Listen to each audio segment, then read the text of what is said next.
malam teman-teman semua. Selamat datang kembali di Dewa Talks High Quality Trusted Every Webinar Indonesia with Personal Expert yang dipersembahkan oleh Dewa Web, partner kamu untuk sukses online. So, untuk topik yang kita angkat dalam webinar Dewa Talks malam hari ini adalah digital marketing dengan judul Cerita Jadi Closing, Storytelling Marketing di Era AI. Yang nantinya kita akan mendengarkan juga pemaparan materi atau sharing dari Pak Jeffrey Turana selaku Digital Marketing Manager dari Turana Consultant. Nah, tak kenal maka tak sayang Pak Jeffrey. Mungkin boleh memperkenalkan diri dulu Pak Jeffrey, silakan. Jadi aku mulai sebagai content writer dulu, terus karena evolusinya lah jadi masuk ke SEO sedikit, tapi bagian konten. Terus jadi SEO itu kan bagian marketing ya, jadi akhirnya nyangkut ke marketing juga. Terus karena sekarang lagi zaman AI, tertarik juga ngoprek-ngoprek AI juga. Intinya sih aplikasi marketing pakai AI gitu. Jadi sekarang lagi iseng lah, nggak iseng juga sebetulnya, Aktor serius. ya Pak ya. Betul betul. Jadi kita bantu personal brand bisa company untuk memanage konten sih sebetulnya. Channel marketing yang paling bagus itu kan pakai konten, tapi dia itu kekurangannya satu, butuh effort yang banyak gitu. Misalnya kita mau lewat LinkedIn lah, posting seminggu satu itu nggak cukup gitu. Apalagi kalau udah TikTok itu kan sehari harus berapa kali, atau Twitter gitu, X. Jadi kita bantu di situ gitu. Orang bikin konten yang berkualitas banyak dan konsisten itu susah gitu. Jadi lebih ke arah sana jasanya. Oke, thank you Pak Jeffrey. Nanti misalkan dari sahabat Detox mungkin ada kebutuhan yang berkaitan dengan yang tadi disampaikan oleh Pak Jeffrey, nanti boleh ya konsultasi atau chat Pak Jeffrey di LinkedIn-nya. Nanti akan dibantu share oleh tim Detox di kolom chat. Nah, sekarang kita masuk ke topiknya nih Pak Jeffrey. Boleh nggak sih kita dikasih kisi-kisi sedikit nih atau talking points yang akan kita bahas pada malam hari ini di Dewa Talks itu apa sih Pak Jeffrey? Ya, jadi in general itu sebetulnya kita mau sharing bahwa storytelling itu adalah cara yang terbaik untuk tanda kutip jualan ini, bukan jualan kayak gitu. Pokoknya kita punya produk, kita mau sampaikan ke target audience kita, itu paling bagus pakai storytelling karena itu udah terbukti selama ribuan tahun untuk lebih trusted lah oleh target audience kita gitu. Nyambungin ke era AI ini karena sekarang marketing itu makin susah karena ada AI itu gitu. AI itu bisa dibilang pisau bermata dua ya. Jadi satu sisi ngebantu tapi satu sisi juga mungkin bisa dibilang membunuh tanda kutip karena sekarang makin susah. Nanti ada statistiknya. Kalau yang seneng data, ntar ada data-datanya. Oke, jadi itu ya teman-teman ya, nanti akan kita bahas sama-sama. Untuk mempersingkat waktu juga, saya persilakan Pak Jeffrey untuk bisa share screen dan bisa mulai juga presentasi. Silakan Pak Jeffrey. Saya sesuai janji di postingan saya di LinkedIn, saya mau buka cerita dengan sebuah misteri, deng deng deng deng. Misteri hilangnya tukang mie ayam. Ceritanya di dekat rumah saya itu ada tukang mie ayam. Mie ayamnya itu enak. Terus dia itu pelanggannya banyak. Terus suatu hari saya lewat situ, loh hilang tukang mie ayamnya. Nggak ada dia. Dan karena penasaran ya, selidik punya selidik gitu. Ternyata katanya si pemilik tempat tukang mie ayam itu jualan, itu dia menaikkan sewanya. Jadi biasalah ya, kalau bisnis sukses, terus orang yang punya tempat ngelihat, ih sukses dia gitu, dinaikin harga sewanya. Dinaikinnya tuh sampai si tukang mie ayam ini memilih untuk udah ngilang aja gitu. Dan di tempat yang sama, si pemilik itu dia buka kedai mie ayam. Itu curang curang banget lah pokoknya. Nah, ini nyambungnya ke sini sebetulnya. Nyambungnya ke Google Core Update. Jadi yang menarik dari si Google Core Update ini adalah komentarnya. Who cares gitu. Is this killing SEO for good? So many business are about to see their performance tank.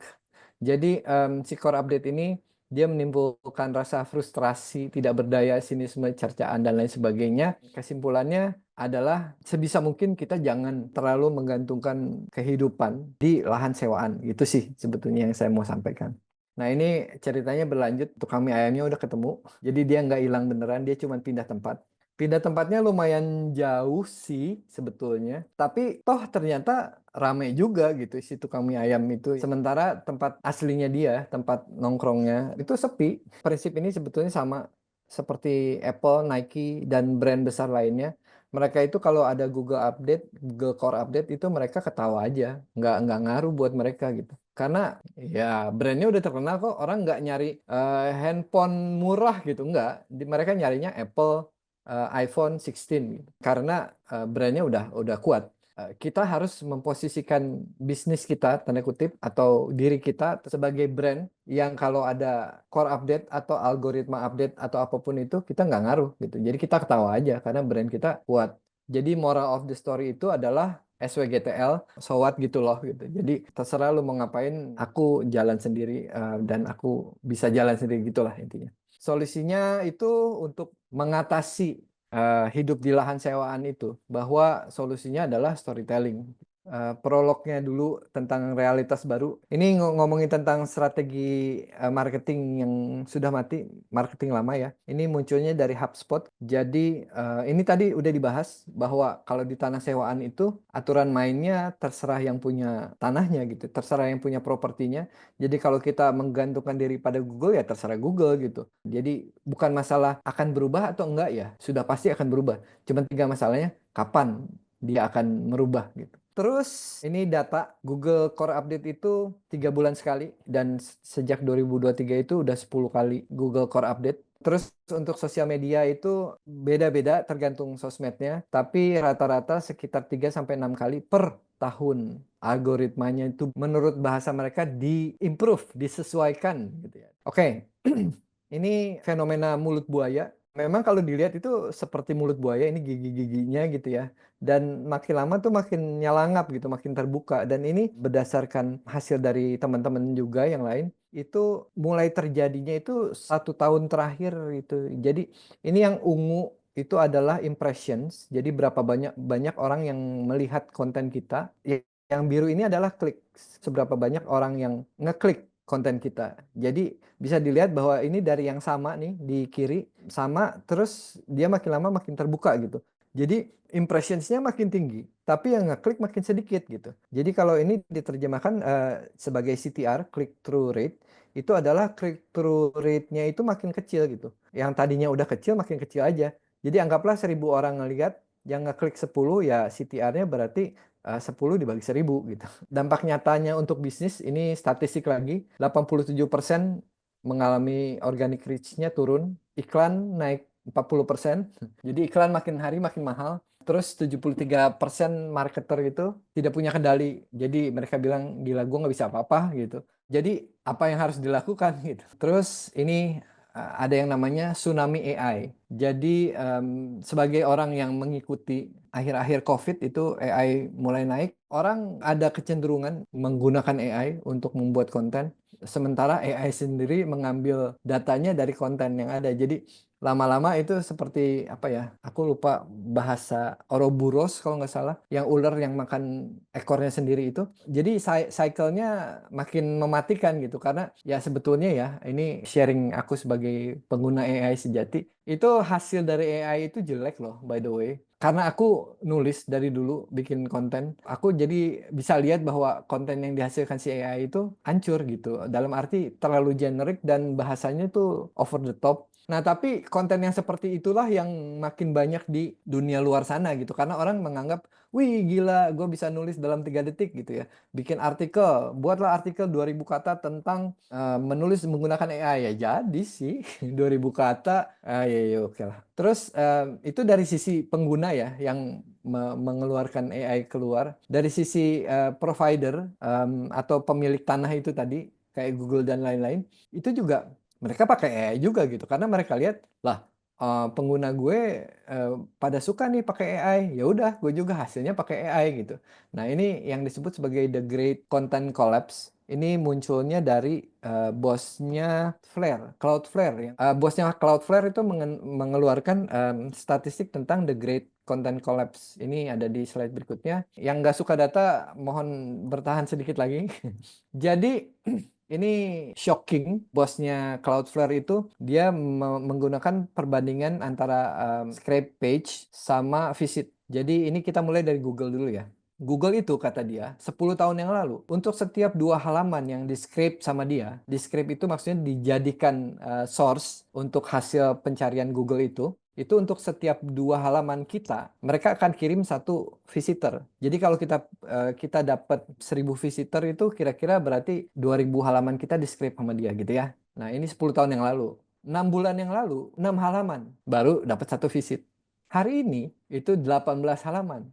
Itu baru 1 visit. Itu artinya kira-kira 8.000%, 800%, sorry. Kita sebagai orang marketing gitulah, kalau yang orang marketing ya, SEO atau SEM atau apapun itu lebih sulit 800%. Sementara ini dia juga membandingkan dengan OpenAI.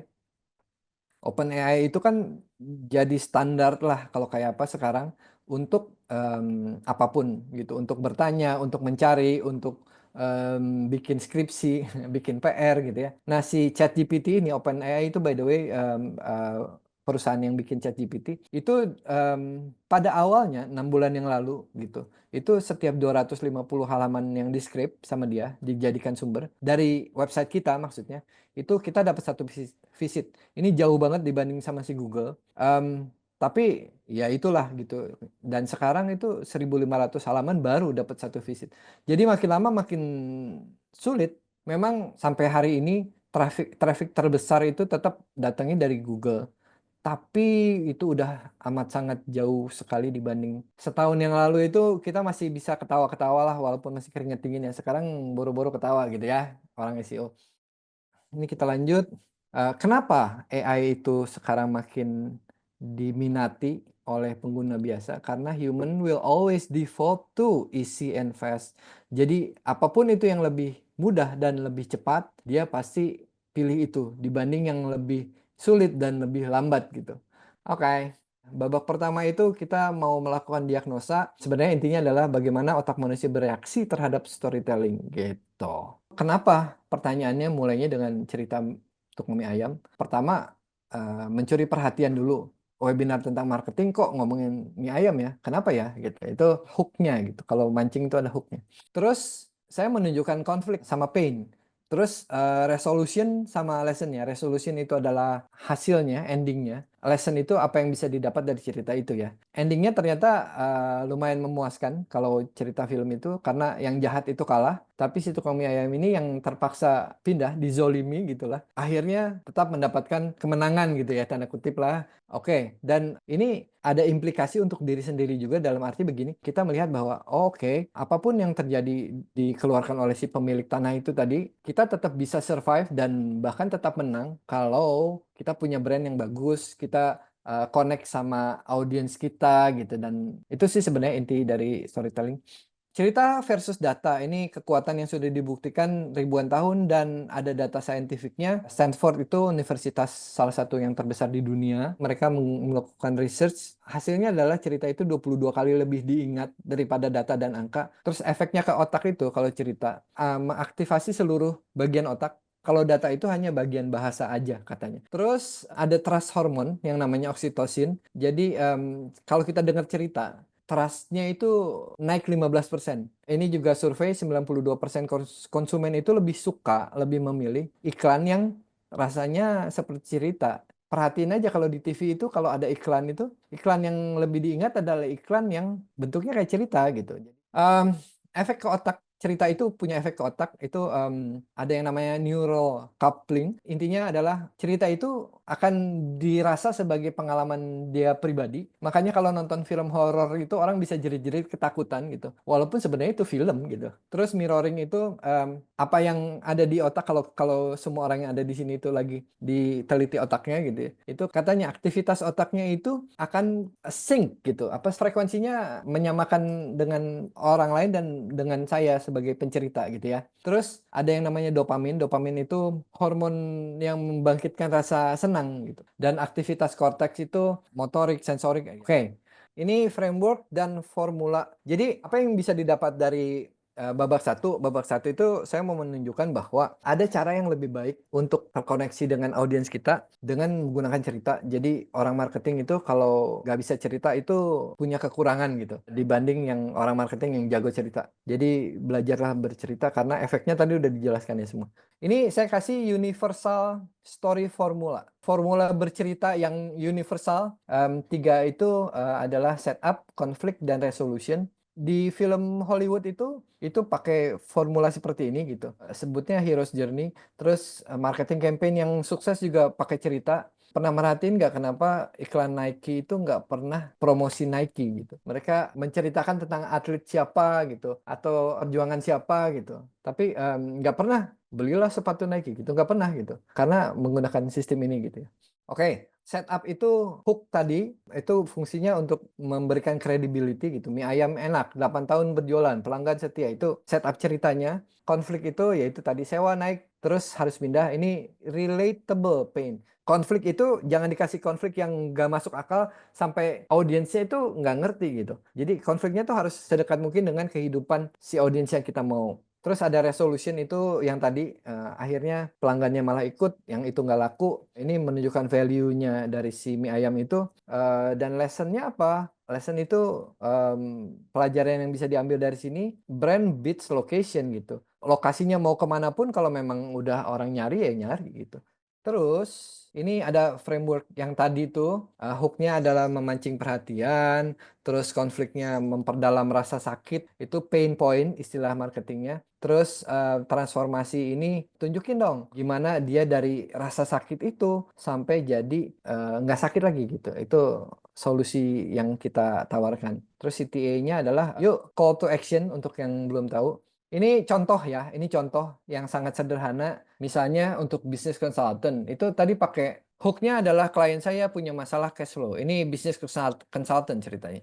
Konfliknya adalah bisnis hampir tutup karena tidak bisa bayar karyawan. Jadi gimana caranya si bisnis consultant itu membantu kliennya dikasih konsultasi, trik, strategi, dan lain sebagainya sampai 60 hari kemudian cash flow positif lagi. CTA-nya, dari cerita tadi kita menawarkan, pengen nggak punya hasil yang sama untuk bisnis Anda gitu. Kalau orang yang bisnisnya udah sukses, mereka nggak relate. Tapi untuk yang bisnisnya lagi problem, gue banget nih.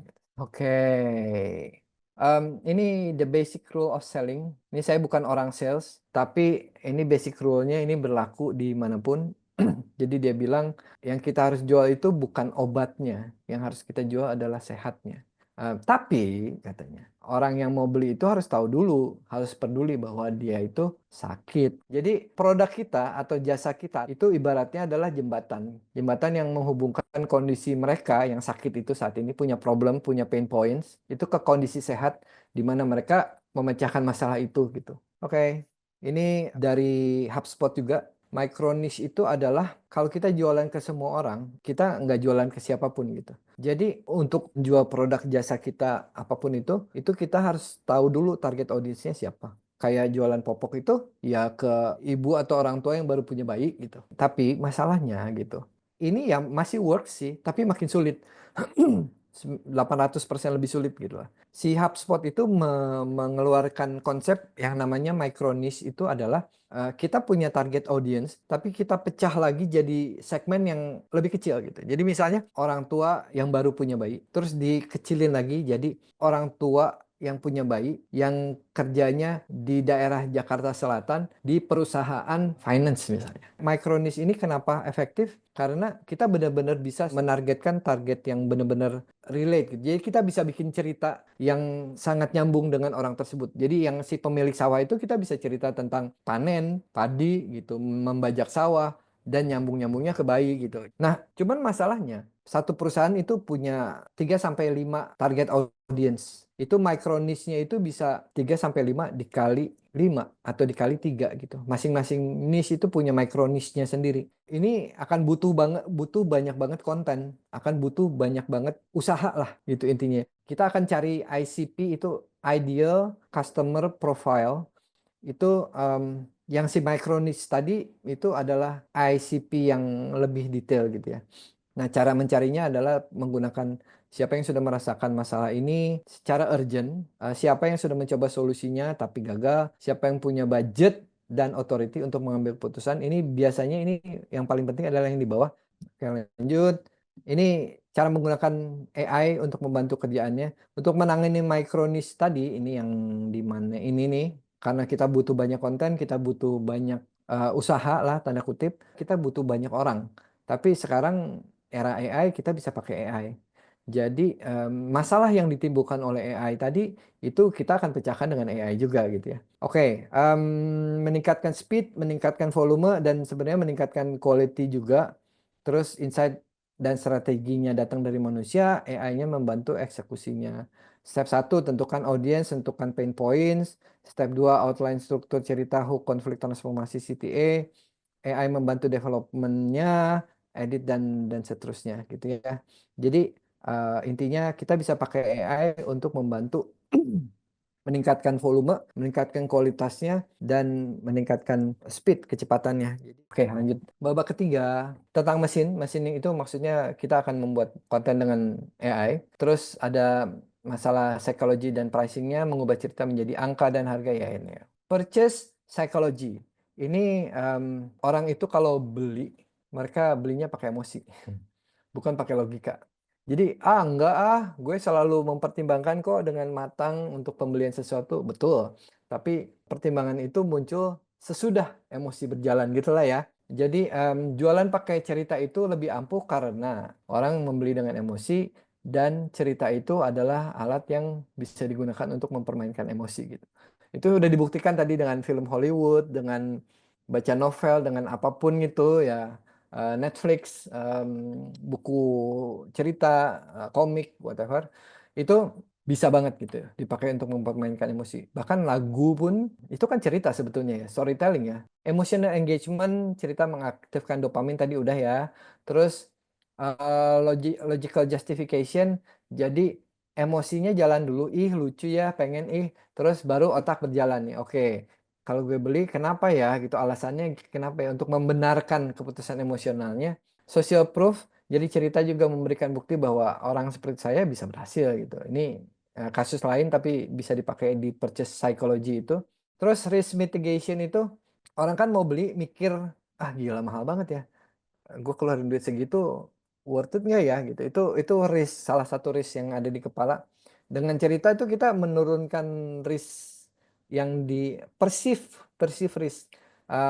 Resiko yang sebetulnya ada di kepala doang gitu. Tapi orang kan ya apa, misalnya mau beli iPhone deh gitu, contoh yang paling gampang. iPhone itu kan mahal gitu ya. Terus sementara dengan fitur yang sama itu ada Android yang jauh ya, berapa puluh kali lipat lebih murah lah gitu ya. Tapi toh orang tetap beli gitu, walaupun mikir dulu gitu ya, "Ih, gila beli iPhone baru ya, baru tahun lalu beli, ganti lagi nggak ya?" Gitu.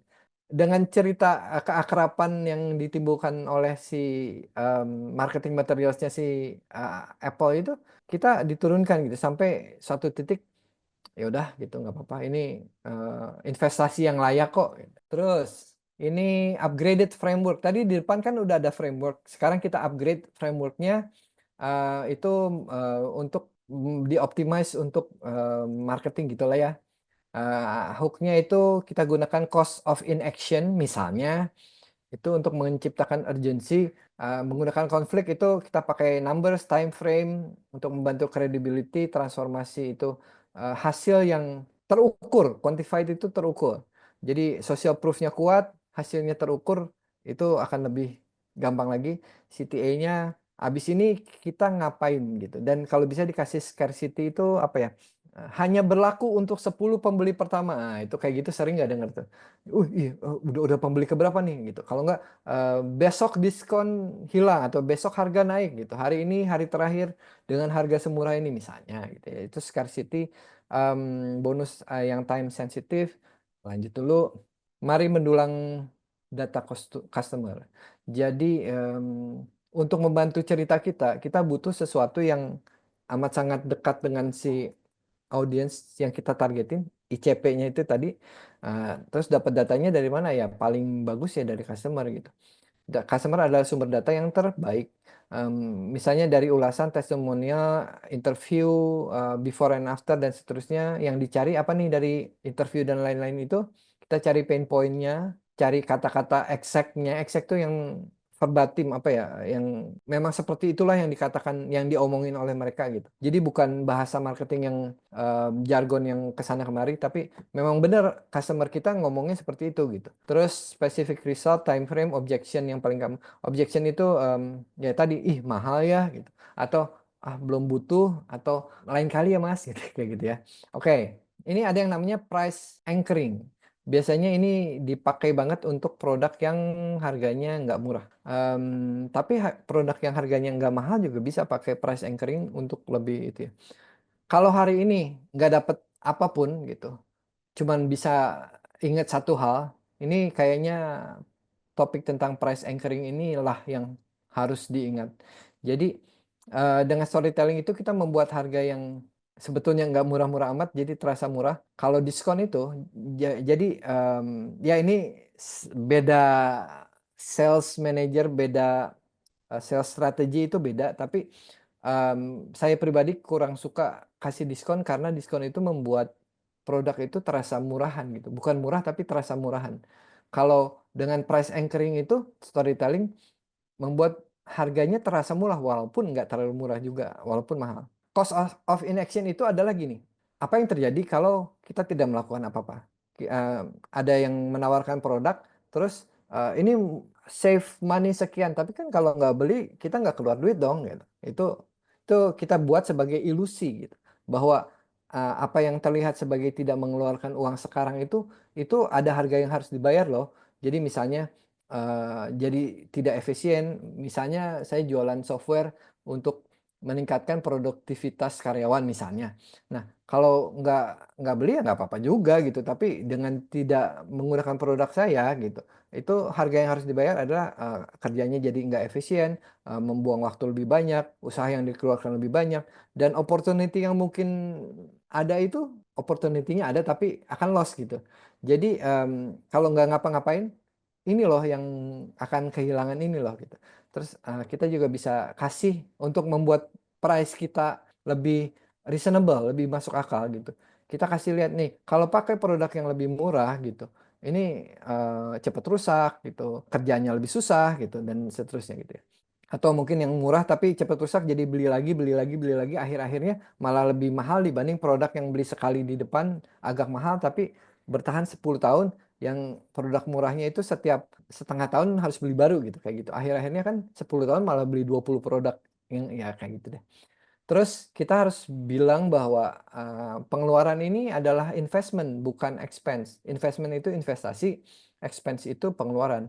Jadi kalau di frame sebagai investment gitu, itu orang oke, kalau keluar ini sebagai investasi nanti akan dapat balik gitu. Kalau expense tuh keluar doang, nggak balik lagi. Jadi makanya kita butuh menunjukkan yang namanya ROI. Terus ada more expensive path itu kita tunjukkan juga kalau tidak menggunakan produk atau jasa saya, pakai yang lain, misalnya bikin tim sendiri, atau nyoba melakukan sendiri, atau nge-hire banyak orang untuk menggantikan satu solusi dari kami gitu misalnya. Itu resikonya adalah waktunya, terus banyak kesalahan, belajarnya lebih lama, dan belum tentu pinter juga, reputasinya karena produknya jadi produk dari klien kita jadi nggak konsisten gitu, kadang-kadang bagus, kadang-kadang jelek gitu, dan lain sebagainya. Itu cara price anchoring nanti akan banyak lagi nanti ya. Oke, Pak Jeffrey, paling nanti untuk lebih lengkapnya, misalkan memang dari teman-teman mau tahu lebih detail, boleh ya nanti.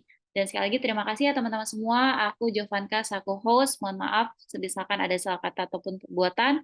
Dan selamat malam, selamat beristirahat. Hai sahabat Dewa Web, video ini merupakan tayangan ulang webinar Dewa Talks yang telah diadakan beberapa waktu lalu. Kalau kamu tertarik dengan tayangan ulang webinar ini, yuk jangan sampai ketinggalan untuk ikutan webinar selanjutnya. Nantinya, selain bisa bertanya secara langsung kepada para pembicara, kamu juga bisa mendapatkan e-certificate dan juga door prize dari Dewa Talks. Mau ikutan? Caranya gampang banget, kamu bisa langsung aja daftarkan diri kamu di dewatalks.com. Setelah itu kamu akan terdaftar sebagai peserta webinar Dewa Talks. Eits, tenang aja, webinar ini gratis dan gak dipungut biaya sama sekali. Tunggu apa lagi? Yuk jangan sampai ketinggalan dan aku tunggu kamu di webinar Dewa Talks selanjutnya. Cari hosting yang aman, Dewa Web.